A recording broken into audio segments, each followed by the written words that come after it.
Hello बच्चों, स्वागत है आपका एसएम शिक्षा के मैथ सीरीज में। आज की वीडियो में मैं आपको एनसीईआरटी के अकॉर्डिंग फॉर्मूला बताऊंगी जो न्यू एनसीईआरटी आई है। ठीक है, तो स्टार्ट करते हैं। पहला चैप्टर है वास्तविक संख्या। इसमें से है किन्हीं दो धनात्मक पूर्णांक को ए और बी के लिए क्या फॉर्मूला होगा, ए इंटू बी बराबर एचसीएफ गुणे एलसीएम। ये आपका 1 नंबर में क्वेश्चन आ सकता है।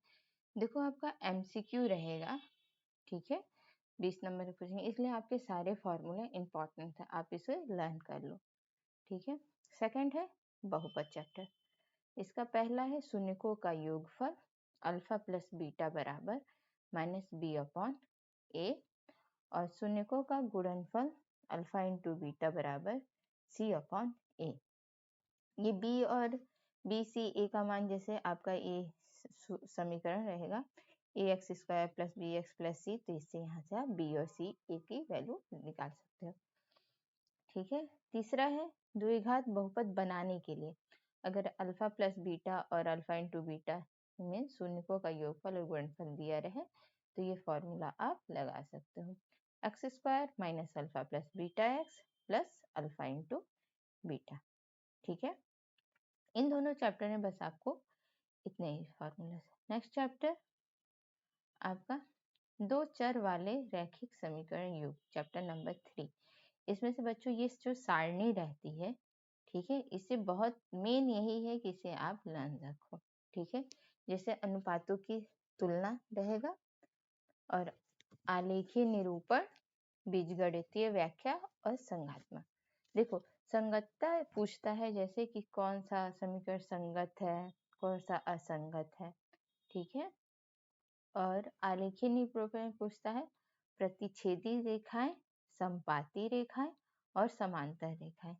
आपको पता है प्रतिच्छेदित यानी दो रेखाएं कट करती हैं, संपाती यानी एक रेखा के ऊपर दूसरी रेखा गई रहती है, और समांतर एक रेखा गई जस्ट उसी के समान एक दूसरी रेखा नीचे गई जाएगी। ठीक है, तो इसका अनुपाती तुलना है क्या है, a1 upon a2 not equal to b1 upon b2।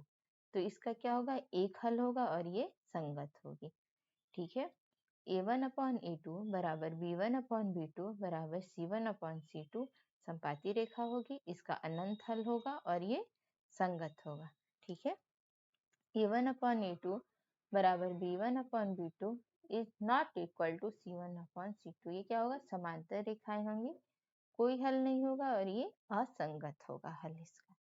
ठीक है, चौथा चैप्टर है द्विघाती समीकरण।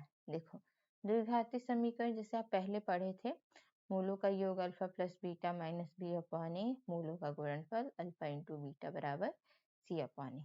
ठीक है, जैसे चैप्टर नंबर 2 में पढ़े वैसे ही इसमें भी रहेगा। आगे है मूलों की प्रकृति। देखो इसे प्रकृति भी पूछती है। ठीक है, द्विघात वाले में आपकी विविधकर होगा d बराबर बी स्क्वायर माइनस 4ac। ठीक है, अगर कि कोई समीकरण दे दिया है और विविधकर पूछा है तो बी स्क्वायर माइनस 4ac निकालेंगे। और देखो कभी कभी आपकी 1 मार्क्स में बोला ना कि एमसीक्यू भी आपके आते हैं, तो एमसीक्यू में भी आपको ये जितने भी फॉर्मूलास है वो इम्पोर्टेंट है, पूछ देता है अगर b square minus 4ac greater than 0, ठीक है, यानी जो वो है 0 है तो क्या होगा, दो भिन्न वास्तविक मूल होते हैं। ठीक है, अगर बराबर हो जाएगा बी स्क्वायर माइनस 4ac बराबर 0 तो दो बराबर वास्तविक मूल होते हैं। ठीक है, तीसरा है कोई वास्तविक मूल नहीं होता है तो क्या होगा, जो व्युत्कर होगा वो 0 से छोटा हो जाएगा। ठीक है, ये चीज आप ध्यान देना। चैप्टर नेक्स्ट है 5वां समांतर श्रेणी। समांतर श्रेणी यानी आपका एपी होता है, शॉर्टकट में से एपी बोलते हैं। ठीक है, व्यापक रूप क्या होगा, जैसे ए प्लस डी, ए प्लस 2d, ए प्लस 3d। अब यहाँ ए क्या होता है, प्रथम पद होता है, डी क्या होता है, सार्वांतर होता है। ठीक है, जैसे सार्वांतर क्या हो सकता है आपका, धनात्मक, ऋणात्मक या शून्य हो सकता है। ठीक है, डी कैसे निकालते हैं, a2 माइनस a1, E2 क्या होगा, जिससे आपका दूसरा पद हो जाएगा, और A1 क्या हो जाएगा, आपका पहला पद होगा। जैसे कह सकते AD बराबर AN माइनस AN-1। ठीक है। प्लीज बच्चों, आप वीडियो को तो देख लेते हो बट चैनल सब्सक्राइब नहीं करते हो, लाइक नहीं करते हो, तो थोड़ा सा दुख होता है। प्लीज आप अगर वीडियो देख रहे हो, यूज कर रहे हो, तो प्लीज चैनल को सब्सक्राइब करो। ठीक है। नेक्स्ट आगे बढ़ते हैं हम।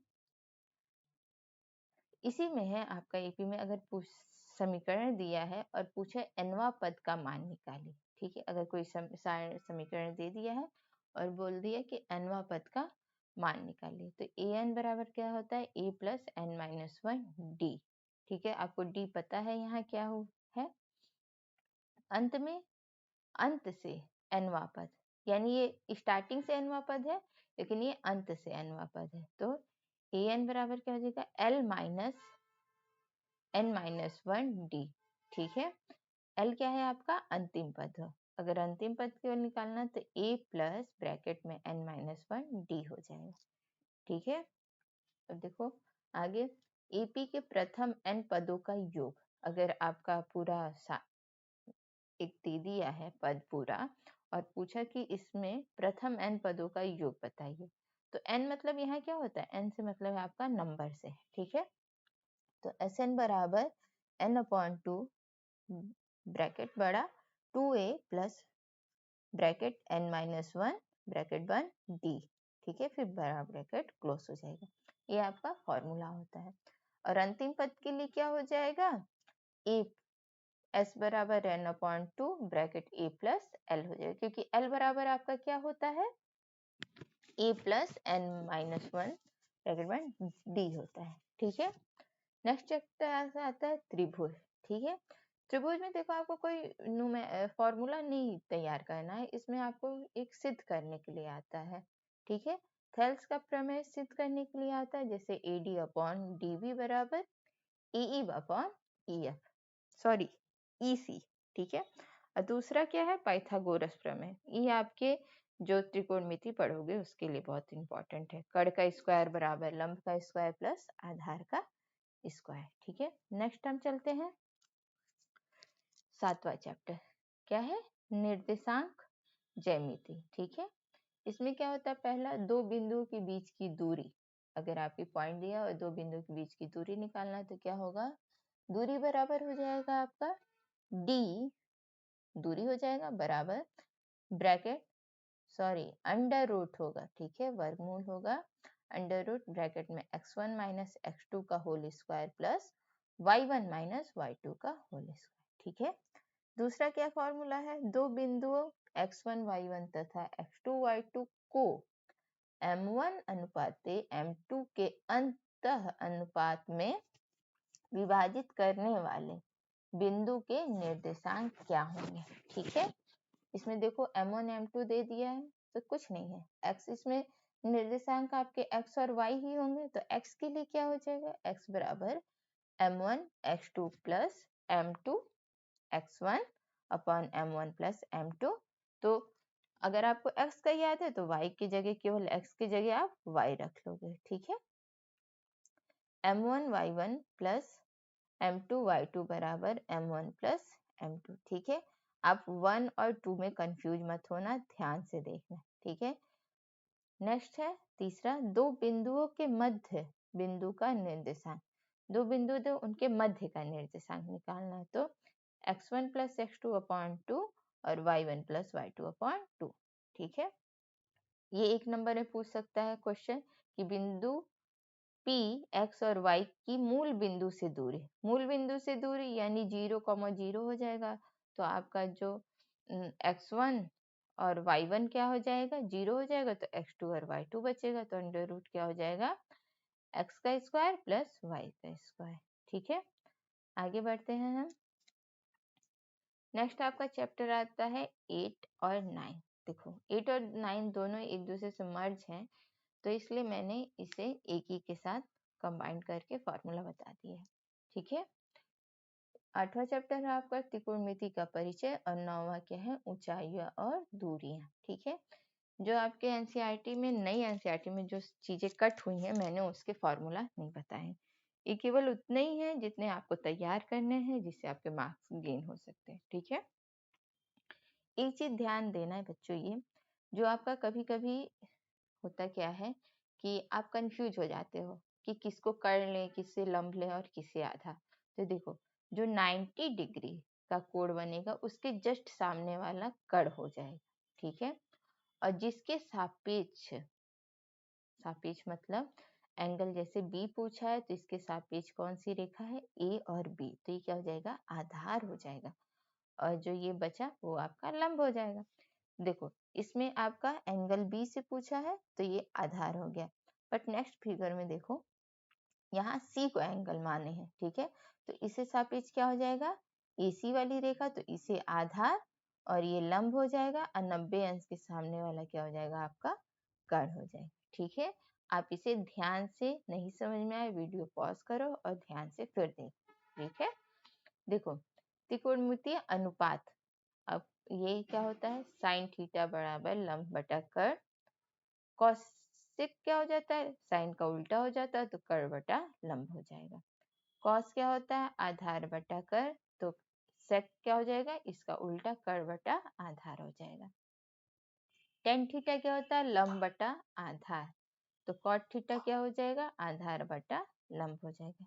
इसे याद करने के लिए देखो लाल बट्टे कक्का का यूज करते हैं। आप इसे कई बार क्वेश्चन लगाओगे तो यहाँ पे याद हो जाएगा। देखो, इसमें पाइथागोरस प्रमेय का यूज करते हैं। अगर आपको मान लो कर्ण की वैल्यू नहीं पता हो और आधार और लंब की वैल्यू पता हो, तो आप कर्ण की वैल्यू कैसे निकालोगे, कर्ण का स्क्वायर बराबर आधार का स्क्वायर प्लस लंब का स्क्वायर।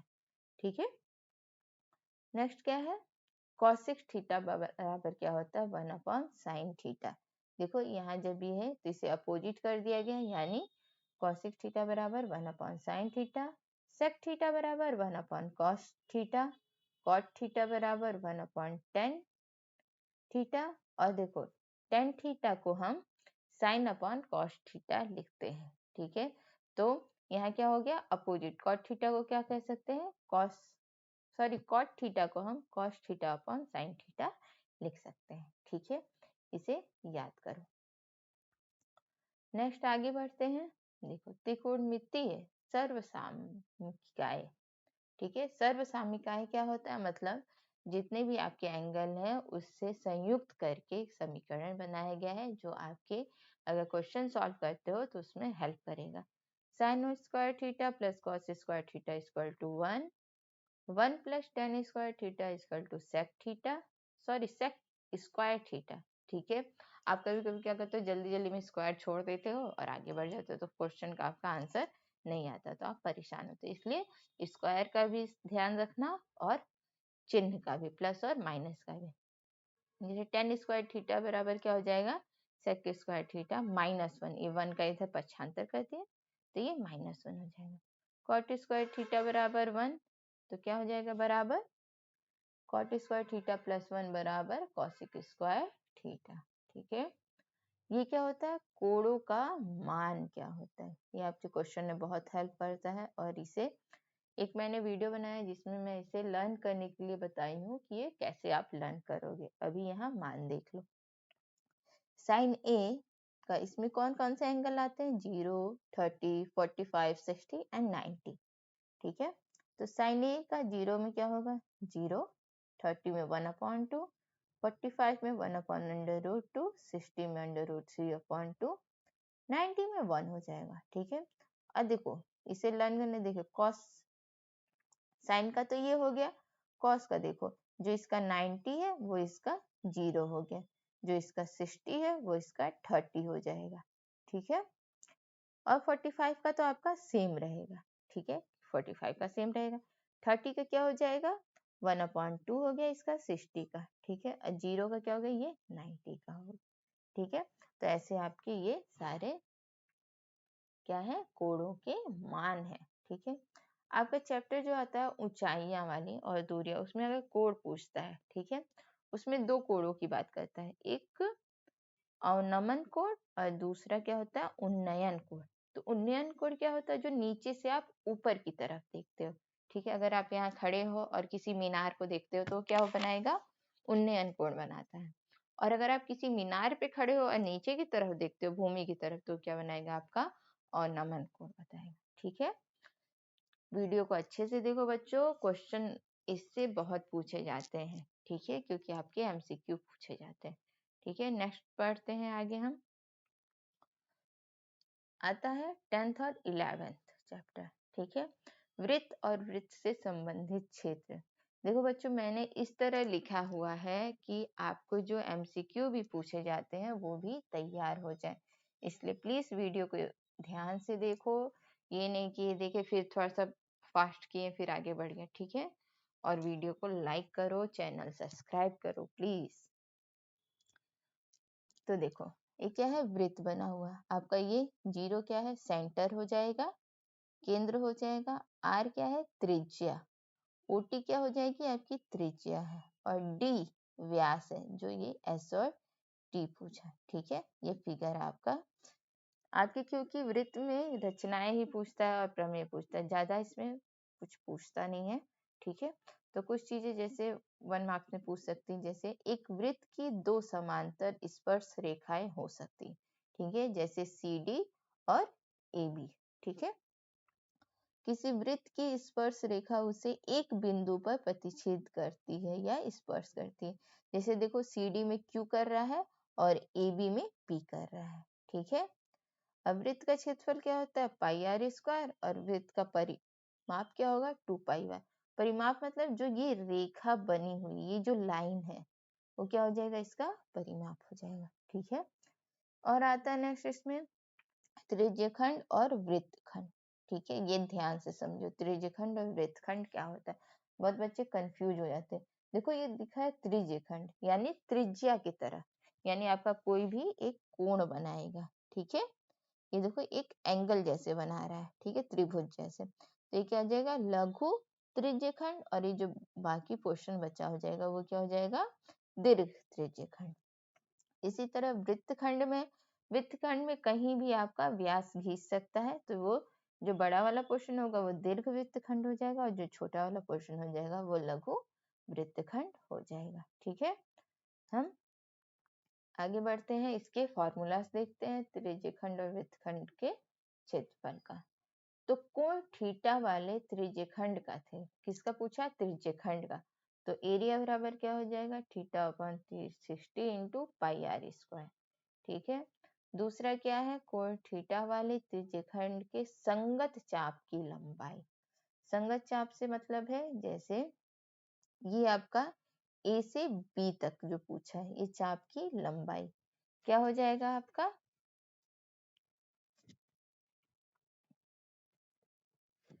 आगे ये रहा, ठीक, चाप मीन्स लंबाई पूछा, तो एल बराबर थीटा से 60 इंटू 2 पाई आर। ठीक है, ये ध्यान से याद करो। वृत्तखंड का फिर क्षेत्रफल क्या हो जाएगा, वृत्तखंड का क्षेत्रफल बराबर आर स्क्वायर ब्रैकेट में pi theta upon 360 minus sine theta upon 2। बहुत जगह क्या होता है, जैसे आर का गुणा अंदर दोनों से कर दिया, यहाँ मैंने क्या कर दिया, कॉमन लेके बाहर रख लिया है, और ये आपका फॉर्मूला हो। ठीक है, आप परेशान नहीं हुआ करो कि अरे मैच नहीं किया, थोड़ा सा आप खुद भी देखो कि कैसे फॉर्मूला को सॉल्व किया हुआ है। नेक्स्ट है, एक वृत्तखंड का क्षेत्रफल क्या होता है, संगत त्रिज्यखंड का क्षेत्रफल माइनस संगत त्रिभुज का क्षेत्रफल। ठीक है, ये आप निकाल सकते हो। कभी कभी क्या क्वेश्चन पूछ देता है, वृत्तखंड का चतुर्थांश। ठीक है, तो इसका परिमाप क्या हो जाएगा, pi are upon 2 plus 2r हो जाएगा। इसमें मात्रक आप जरूर लिखना, क्या होता है बहुत बच्चे क्वेश्चन सॉल्व करते हैं और मात्रक नहीं लिखते हैं, तो इससे उनका नंबर कट हो जाता है, तो इस चीज का आप ध्यान देना। क्षेत्रफल बराबर पाई आर स्क्वायर अपॉन 4, यहाँ क्या होता है, वर्ग इकाई होता है। ठीक है, नेक्स्ट आगे बढ़ते हैं।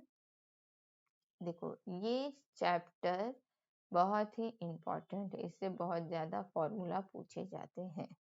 ठीक है, इसमें बहुत फॉर्मूला होते हैं, कभी कभी होता है बच्चे इतने कंफ्यूज हो जाते हैं कि इसे पढ़ते ही नहीं, बट ऐसा नहीं है, आप अगर एक बार मेहनत करोगे, पढ़ोगे, समझोगे तो तैयार हो जाएगा।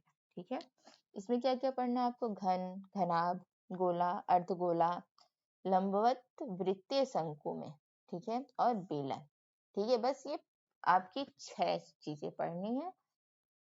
घनाभ का आयतन क्या हो जाएगा, L into b into h, ठीक है। घनाभ का संपूर्ण पृष्ठीय क्षेत्रफल 2 ब्रैकेट में LB plus BH plus HL। अगर आपको जैसे मैं बता रही हूँ, अगर नहीं समझ आते तो वीडियो पॉज करो और आप मुझे एक एक चीज को पढ़ लो, ठीक है।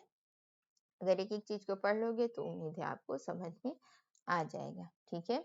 घनाभ का वक्र पृष्ठीय क्षेत्रफल क्या होगा, 2H ब्रैकेट में L प्लस B। घनाभ का विकर्ण क्या हो जाएगा, under root L square plus B square plus H square, ठीक है। नेक्स्ट है घन का आयतन A क्यूब और घन का संपूर्ण पृष्ठीय क्षेत्रफल 6A स्क्वायर, घन का वक्र पृष्ठीय क्षेत्रफल 4A स्क्वायर और घन का विकर्ण अंडर रूट 3 इंटू भुजा यानी साइड हो जाएगा, ठीक है।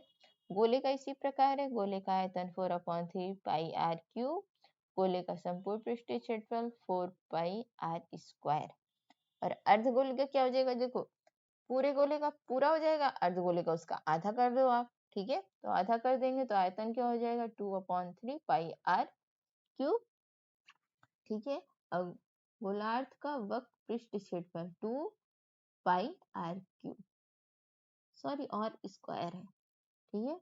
और गोलार्ध का संपूर्ण पृष्ठीय क्षेत्रफल क्या हो जाएगा, 3 पाई r स्क्वायर, ठीक है। अब देखो 1 मीटर क्यूब बराबर होता है 1000 प्रति, ठीक है। ये चीजें आप छोटी छोटी चीजें आप थोड़ा पढ़ लोगे, बट फॉर्मूला जितने भी हैं वो मैंने यहाँ समझा दिए हैं। देखो लंबवत वक्रीय शंकु में वृत्तीय यानी जैसे अगर आपका वो आता है, आप बर्थडे वाले कैप देख लो, ठीक है, उसमें वृत्त जैसे रहता है और ऊपर आपका टेंट टाइप का, तो वो क्या होगा, शंकु। तो त्रिज्या क्या हो जाएगी, under root L square minus H square. L क्या है यहाँ, शंकु की त्रिज्यीय ऊंचाई, H क्या है, शंकु की ऊंचाई, और R क्या है, आधार का त्रिज्या, ठीक है।